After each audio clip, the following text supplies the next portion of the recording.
Welcome back to our federal parade coverage here in Washington, D.C. Coming up, the float from the Social Security Administration. Gosh, it sure looks like that float is headed straight into a lamppost, Tom. Possibly, but it's a long way off. They have ample time to not drive straight into that lamppost. Of course you're right, Tom. They could just turn a little to the left or the right and easily avoid that lamppost. They could easily avoid it, and they've almost certainly noticed it by now. I see someone on the float pointing at the lamppost. But they're still heading towards that lamppost, Tom, and they seem to be driving faster. And they have hit the lamppost. Oh, yes. that is too bad. Too bad. Up next, the congressional leadership float. Is anyone behind the wheel, Tom? I don't know, Tom, and that is problematic because despite the slow speed, they appear to be on course to hit that same lamppost. Yeah, Yes. they've definitely seen the lamppost, right, Tom? They've seen it for sure because a congressman from Kentucky is trying to draw attention to the looming certainty of the impending lamppost. But nobody seems to care, Tom, but perhaps they'll swerve away at the last possible moment.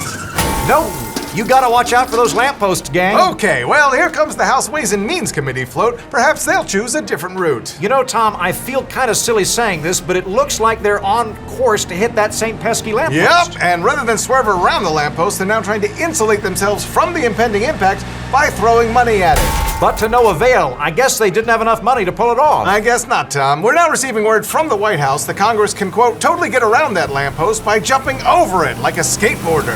And no, they were not able to pull off that Evel Knievel maneuver. They bit that lamppost and bit it hard. Thought they might have had it. Here comes the Senate Budget Committee float. Which has accelerated to ramming speed in an apparent desperate attempt to dislodge the lamppost. And they're dead. They're all dead. They will be missed. Here comes the House Financial Services Committee. They appear to be trying to use the bodies of women and children as speed bumps to slow their impact with that lamppost.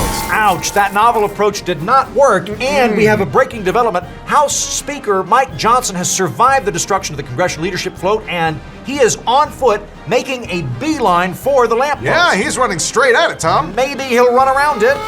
Nope. No. Okay, Right at the ouch. lamppost. Well, here comes Chuck Schumer, never one to be upstage. He's really going for that lamppost. He's Tom Cruising it. Only to Sonny Bono, that lamppost. Clang, clang. Ow! Well, that wraps up our coverage for the day. Maybe if we give them larger, more expensive floats next year, they won't hit the lamppost. Yeah, sounds good.